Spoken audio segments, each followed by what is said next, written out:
से अर्जी लगाना है, पहले उठाइएगा आप लोग हाथ छठ माँ के नाम पे। मैं बार बार नहीं बोलूंगी, हाथ उठाइए, हाथ उठाइए एकदम सीधे सीधे, पहले आप लोग हाथ उठा लीजिए।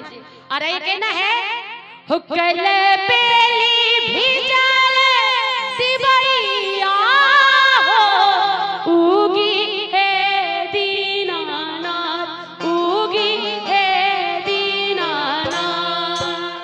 कल पेली भिजल तिवैया हो, उगी है दीनानाथ, उगी है दीनानाथ।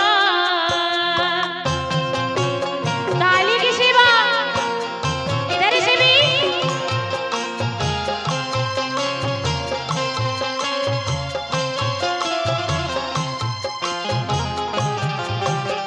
बोलिए छठी मैया की।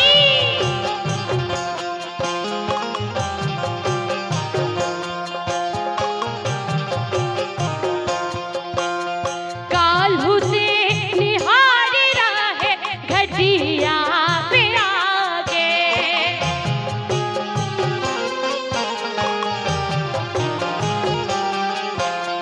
काल्हू से निहार रहे घटिया पे आगे।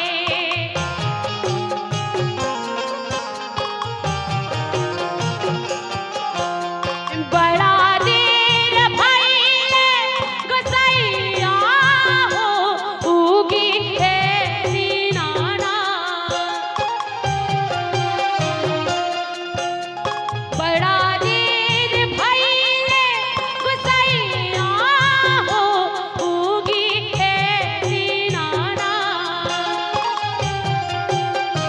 बोलिए छठी मैया की।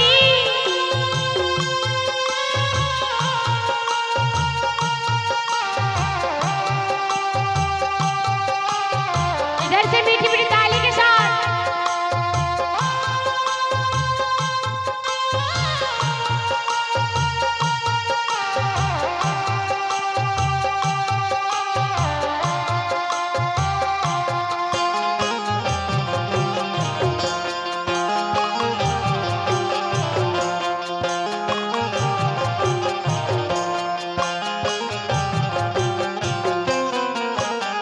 काल्हू से निहार रहे घटिया पे आगे।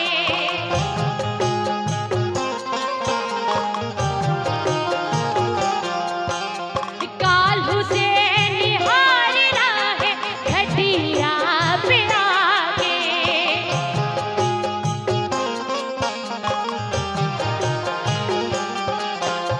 बड़ा देर भइले गोसैया हो, उगी है दीनानाथ। बड़ा देर भइले गोसैया हो, उगी है दीनानाथ। कल पेली भिजल तिवैया हो, उगी है दीनानाथ, उगी है दीनानाथ, उगी है दीनानाथ, उगी है दीनानाथ, उगी है दीनानाथ। बोलिए छठी मैया की। बोलिए सच्चे दरबार की। अच्छा लग रहा भजन, आनंद आ रहा है। और आई माँ के चरण में चलते हैं।